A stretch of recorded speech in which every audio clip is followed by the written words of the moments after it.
అందుకే అన్నాడు, ధనము హెచ్చినను లక్ష్య పెట్టకండి నాయనా, దాని మీద మీరు ఎక్కువ కాన్సన్ట్రేషన్ చేయకండి. బలము తనదని ఒక మారు దేవుడు సెలవిచ్చెను. బలము తనది అన్నాడట. డబ్బుదా దేవుడిదా బలం? చెప్పండి, డబ్బుదా దేవుడిదా? దేవుడిది, డబ్బుది కాదు. మొన్నగా చూశారు, మహామహా కుబేర్లందరూ సముద్రం మధ్యలోకి వెళ్ళారా? ఏం చూద్దామని వెళ్ళారు?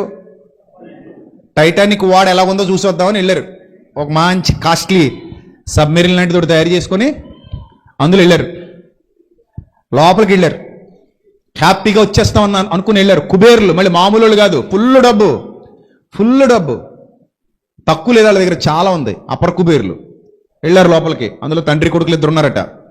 వాళ్ళు వెళ్ళారు, చక్కగా లోపల చూస్తున్నారు, సముద్రాన్ని ఎంజాయ్ చేస్తున్నారు. వాళ్ళు చేపలు వచ్చి చూసుకుని వెళ్ళిపోతుంటే వాళ్ళు అనుకుంటారు ల్యాండ్ లార్డ్స్, ఇప్పుడు సీ లార్డ్స్, సముద్ర ప్రభువులు. పైన ఉన్నంత వరకు భూమికి ప్రభువులు, ఇప్పుడు లోపలికి వచ్చాక దేనికి ప్రభువులు? సముద్రానికి ప్రభువులు అనుకుని ఉండొచ్చు. కానీ అది లేదు. అక్కడ ఎంత డబ్బైనా ఉండనివ్వండి, వారం 10 రోజులు గాలించారు వాళ్ళ కోసం. దొరికారా? దొరకలేదు. ఎంత గాలించారో ఆ మహాగాధంలో, ఎంత గాలించారో ఆ మహాసముద్రంలో, ఎన్ని కోట్లు ఖర్చు పెట్టి గాలించారో ఆ మహాసముద్రంలో. దొరికారా అంటే దొరకరు. అప్పుడు ఈ మాట గుర్తొస్తుంది, ధనము హెచ్చినను దానిని లక్ష్య పెట్టకుడి, బలము తనదే అని దేవుడు ఒకమారు సెలవిస్తేనట. భక్తుడికి ఎన్నిసార్లు వినబడిందట ఆ మాట? ఆ చెవిలో ఈ చెవిలో కూడా 2 సార్లు వినబడిందట. మనకు ఒకసారి వినబడి సాగుతాం. భక్తుడికైతే ఎన్నిసార్లు వినబడింది అదే మాట? 2 సార్లు వినబడిందట. బలము తనది. ఎన్నిసార్లు వినబడింది? ఒక మాట 2 సార్లు. కానీ ఈ రోజు ఉన్న సమాజానికి, అరే నాయన ఒక్కసారి వినిపించుకోండి, నాయన ఒక్కసారి వినిపించుకోండి. భక్తుడికి ఒకసారి చెప్తే 2 సార్లు వినపడుతుంది, నీకు ఒకసారి చెప్తే ఒకసారి కూడా వినపడతలేదు. బలము నాదిరా బిడ్డ అన్నాడు. నిజమే తండ్రి, అపర కుబేర్లు సముద్రంలో గల్లంత అయిపోయారు తండ్రి. టైటానిక్ ఎక్కిన వాళ్ళందరూ అపర కుబేర్లే తండ్రి. వాళ్ళు కూడా ఎక్కడ గల్లంత అయిపోయారు? సముద్రంలో గల్లంత అయిపోయారు. ప్రభువా, డబ్బు మమ్మల్ని కాపాడటం సాధ్యపడదు. మీరు డాక్టర్ గారి దగ్గరికి వెళ్ళి 1 కోటి రూపాయలు చేతిలో పెట్టేసి ఎలా వచ్చాడో అలా బయటికి రావాలి ఆరోగ్యంగా, 1 కోటి రూపాయలు తీసుకో అనగానే డాక్టర్ గారు ఏమంటాడు? నీ 1 కోటి రూపాయలు మడిసి లోపల పెట్టుకున్న ఆయన, నేనేమి చేయలేను ఆయన, ఎందుకంటే నేను చేయగలిగిందే చేయగలను. ట్రీట్మెంట్ అనేది ఒక్క రోజులో బిందెతో దెమ్మరించేసేది కాదు. అది దానికి ఒక ప్రాసెస్ ఉంటుంది. ఒకేసారి 100 ఇంజక్షన్లు చేస్తే ముందే పోతాడు. 1 కోటి రూపాయలు ఇచ్చావు కదా, 33 ఇంజక్షన్లు చేశారనుకో, చేతికి 1, కింద 1, 4, పైన 4 చేసేస్తున్నాడు అనుకో, ఆరారా ఏమవుద్ది చెప్పండి, ముందే పోతాడు. డబ్బులు ఉన్నాయి కదా అని 100 ఇంజక్షన్లు చేయరు, ఒకటే చేస్తారు. అది పద్ధతి. ఆ శరీరం దీనికి ఏం చేయాలి? ఇప్పుడు సహకరించాలి. అలా సహకరిస్తే బతుకుతాడు. 1 కోటి రూపాయలున్నాయని బతకడు, 100 కోట్లున్నాయని బతకడు, 1000 కోట్లున్నాయని అంతకంటే బతకడు. ఇక్కడ ట్రీట్మెంట్ నార్మలే ఎవరికైనా. అది దేహమే, డబ్బు బయటిది. దేహానికి డబ్బుకి సంబంధం లేదు. అందుకే పాటలో మరి మీకు భావాలు అర్థమయ్యో లేవో కానీ చాలా మంచి భావాలతో రాశాను మన పాట. ఫస్ట్ లైన్సే, జీవితాల నడి మధ్యలో ఎన్ని వేడుకలు ఉన్నవో, అన్ని నవ్వులను, వేటిని? వేడుకల్లో ఏముంటాయి? ఏడుపులు ఉంటాయి, నవ్వులు ఉంటాయి? నవ్వులే ఉంటాయి. వేడుకల్లో ఏముంటాయి? నవ్వులే ఉంటాయి. అందుకే జీవితాల నడి మధ్యలో ఎన్ని వేడుకలు ఉన్నవో, అన్ని నవ్వులను ఒక్క మరణమే మాయం చేసేస్తుందా. ఊరి చివర పొలిమేరలో, దాని పేరేం పేరట? అన్ని ఊర్లకు ఒకటే పేరు. ఇంక అక్కడ ఆ పురం ఏంటి? బలభద్రపురం కాదు. ఏ పురం అది? వల్లకాడు అనే పురం ఒకటి ఉంటుంది, అన్ని ఊర్లకు ఉంటుంది ఆ పురం. ఊరి చివర పొలిమేరలో వల్లకాడు అను పురములో ధనిక బీదలను తేడా తెలియని సారం తెలిసొస్తుందా. నిజం, మా ఊళ్ళో డబ్బులున్నోళ్ళు చచ్చిపోయినా అక్కడికే పోతున్నారు, డబ్బు లేనోళ్ళు చచ్చిపోయినా అక్కడికే పోతున్నారు. ఇక్కడే మా ఊళ్ళో ఉండగానే డబ్బులున్నోడు డబ్బు లేనోడు, డబ్బు లేనోడు ఎక్కడ ఉండగా మాడుకుంటాం? వీళ్ళు ఉన్నోళ్ళండి, వీళ్ళు కలిగినోళ్ళండి, వీళ్ళు లేనోళ్ళండి అని ఎక్కడ మాడుకుంటున్నాం? ఊళ్ళో. ఇప్పుడు శ్మశానం దగ్గరికి వెళ్ళి ఇప్పుడు చెప్పండి, వీడు ఉన్నోడండి, వాళ్ళు లేనోడండి, ఈడేమో సగం ఉన్నోడండి, ఆడి మధ్య తరగతోడండి, ఇలా బంగారం ఎక్కువ ఉండేదండి, ఇలా డబ్బులు ఎక్కువ ఉండేయండి, ఇలా కార్లు ఉండేవండి, ఇలా మేడ చాలా పెద్దదండి అని అంటే అప్పుడు అందరూ సమానంగా కనబడతారు అక్కడ. అందుకే ఆ పాటలో లైన్స్ ఎలా రాశాను, ఉన్నోడు లేనోడు అనుభేదాలల్లో బ్రతుకుంది, పేదోడు పెద్దోడి చావులు లోకం విభజించింది. నిజమే కదా మరి, లోకం చావులో కూడా ఏం చేసింది? విభజన తీసుకొచ్చింది. ఉన్నోడిని ఒకలా చేసింది, లేనోడిని ఒకలా చేసింది. అందుకే ఉన్నోడిదేమో పార్థివ దేహం, పేదోడిదేమో అనాథ శవం, కలిగిన వాడిది భౌతిక కాయం. కాలే కడుపుకి ఏమని నామకరణం చేశారు? కాలే కడుపులకి ఏమని నామకరణం చేశారు? పీనుగలో కడుపు కాలి కాలి కాలి కాలి కాలి రోడ్డు మీద చచ్చిపోతారు చూడండి, అలా ఏమంటారు? పీనుగలయ్యి అదనమాట. అందుకే కాలే కడుపుకు పీనుగ నామం. అందుకే ఎన్ని పేరులు మార్చినా, ఎన్ని పేర్లైనా మార్చుకో కంపు కామనం. ఎన్ని పేరులు మార్చినా, ఎన్ని హంగులు చేర్చినా, మరణం పేరిట మట్టిలో కలవక తప్పదు కదరా జీవుడా. దేవుని ఇది దేవుడు వ్రాసిన కట్టడా. కాబట్టి నిజంగా జీవిత సత్యం అర్థమైనోడు ఆ పాట వింటే మారతాడు. నిజం, జీవిత సత్యం అర్థమైనోడు ఆ పాట వింటే ఆలోచిస్తాడు, మారతాడు. నిజంరా నాయన, దిస్ ఇస్ ద ట్రూత్, సత్యం ఇది. నన్ను ఎత్తుకో, నన్ను తొక్కేయి, నన్ను ఊయిలూపు, నన్ను పడుకోబెట్టు, అయి కాదురా నాయన పాటలు. పాటలు ఎలా ఉండాలి? ఆలోచించాలి. ఖైదీలే మారిపోయారంట పాటలు విన్నప్పుడు, ఆలోచనలో పడ్డారంట. అలాగే మన పాట విన్నప్పుడు కూడా మనుషులు ఏమవ్వాలి? ఆలోచనలో పడాలి. అందుకే చెప్పాను మీ అందరికీ, నాయన ఆ పాటని మీ బంధువులందరికీ పంపించండి, మీ స్నేహితులందరికీ పంపించండి, వాళ్ళని వినమని చెప్పండి.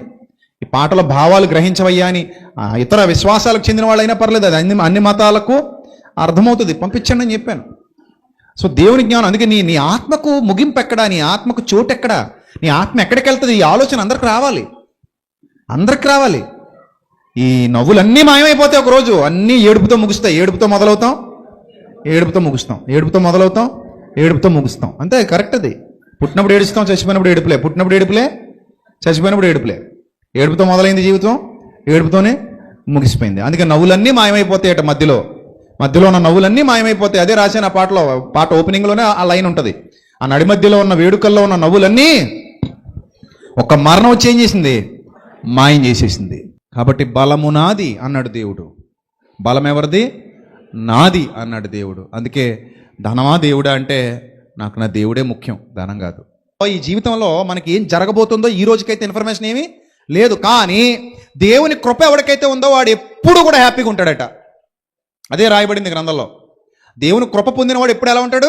వాడు ఎలాగున్నా హ్యాపీగానే ఉంటాడు. వాడు సత్యం అర్థమైంది, వాడికి సత్యం అర్థమైంది. కాబట్టి నాకు ఉన్నా ఒకటే, లేకపోయినా ఒకటే. అందుకే భక్తుడు ప్రార్థన చేస్తున్నాడు, తండ్రి బాగా ఎక్కువ వద్దులే ప్రభువా, బాగా ఎక్కువైపోతే ఒళ్ళు కొవ్వెక్కి నువ్వు ఎవడవంటానేమో తండ్రి, అలాగని బాగా తక్కువకి వద్దు ప్రభువా, మరి బాగా తక్కువైపోతే ఆకలి కొని నేను దూషిస్తానేమో తండ్రి. నాకు ఆ రెండూ లేకుండా బండి సమానంగా పోవాలి ప్రభువా. ఎలా పోవాలి చెప్పండి? ఎలా పోవాలి బండి? సమానంగా పోయే ఆశీర్వాదం నాకు ఈ తండ్రి అన్నాడట భక్తుడు. మనం ఆ రెండిట్లో ఏదో అడుగుతాం. మనం ఏమంటాం చెప్పనా? చెప్తాను తెలివైన వాళ్ళు, ప్రభువా నాకు ఎక్కువై ప్రభువా, ఎంత ఎక్కువైతే అంత స్తుతిస్తాను ప్రభువా నిన్ను అంటే అతనికి వీక్ ప్రభువా మెంటాలిటీ, అందుకని అట్ట అన్నాడు ప్రభువా. అతను కొంచెం ఎలా ఉన్నాడు? వీక్ ప్రభువా, నేను చాలా స్ట్రాంగ్ ప్రభువా, నువ్వు నాకు ఇచ్చే కొలది నిన్ను స్తుతిస్తానే ఉంటాను, ఇచ్చే కొలది నిన్ను గణపరుస్తానే ఉంటాను, ఇచ్చే కొలది నిన్ను ప్రేమిస్తానే ఉంటాను, ఇచ్చే కొలది నిన్ను సేవిస్తానే ఉంటాను మనం అంటుంటాం. అలాగా సర్లే, తప్పులేదు. నిజంగా ఆ స్థాయిలోనూ ఉంటే మరి గొప్పే, అవునా? ఇచ్చే కొలది స్తుతించే స్థాయిలో, ఇచ్చే కొలది లోబడిపోయే స్థాయిలో దావీదులాగానే అయిపోయావు అనుకో. దావీదు ఏం చేశాడు? ఎక్కే కొలది ఏమన్నాడు? ఇంతగా నన్ను హెచ్చించుటకు నేను ఏ పాటి వాడను, నా కుటుంబం ఏ పాటిది అన్నాడు. అంతే. ఇంక దేవుడు ఇంకా ప్రేమించాడు అతన్ని. అరే ఎంత మంచోడు రా నాన్న, నువ్వు గొర్రెలు కాసుకునేటోడివి, నిన్ను తీసుకొచ్చి స్థాయిలో నిలబెట్టాను, అయినా నీకేమీ లేదు, గర్వం లేదు, కొంచెం కూడా నీలో ఏం కనబడలేదు, నాకు గర్వం కనబడలేదు. ఇంతగా నన్ను హెచ్చించుటకు నేను ఏ పాటి వాడను, నా కుటుంబం ఏ పాటిది అన్నావు చూడు. I like you very much my dear son అన్నాడు ఆయన. మరి ఆ స్థాయి మనకు ఉందా లేదో పరీక్షించుకోవాలి. అంత విశ్వాసపు స్థాయి. ఆయన అంటే సత్యంలో ముంచి తీయబడ్డాడు కాబట్టి, దేవుని జ్ఞానంలో పాటలు పాడుకుంటూ కీర్తనలు రాసుకుంటూ ఎదిగాడు కాబట్టి, రాజైనా కూడా ఒంటి మీదకి ఏం రాలేదు, గర్వం రాలేదు. మనం గర్వం రావాలంటే రాజులు అవ్వక్కర్లేదు. కొందరికి, అందరికి కాదులేండి, మీరు అందరూ అలాంటి వాళ్ళు కాదు, కొందరు ఉంటారు, వాళ్ళు రాజులు అవ్వక్కర్లేదు గర్వం రావాలంటే. ఏమైతే చాలు, ఓరు నాయన వార్డు మెంబర్ అయితే తట్టుకోలేవు నువ్వు. ఏమైతే వార్డు మెంబర్ రా నాయన, నువ్వే ప్రధానమంత్రి అనుకున్నావా? ఓరు నాయన నువ్వు ఉట్టి వార్డు మెంబర్వి, కానీ నువ్వు ఎలా వెళ్ళపెత్తాడు ఓ నాయన, అరే నాయన నువ్వు ప్రధానమంత్రి కాదురా నాయన, వార్డు మెంబర్వి, అది కూడా ఎన్ని రోజులు ఉంటావు, ఎన్ని రోజులు ఉంటారో నాయన. ఎమ్మెల్యేలకే దిక్కులేదు, ఎంపీలకే దిక్కులేదు, కనుమరుగైపోయారు. నా చిన్నప్పటి నుంచి, నా చిన్న జీవితంలోనే ఎంతోమంది ఎమ్మెల్యేలను చూశాను, ఎంతోమంది మంత్రుల్ని చూశాను, ఎంపీలని చూశాను, ప్రధానమంత్రుల్ని చూశాను నా చిన్న జీవితంలో.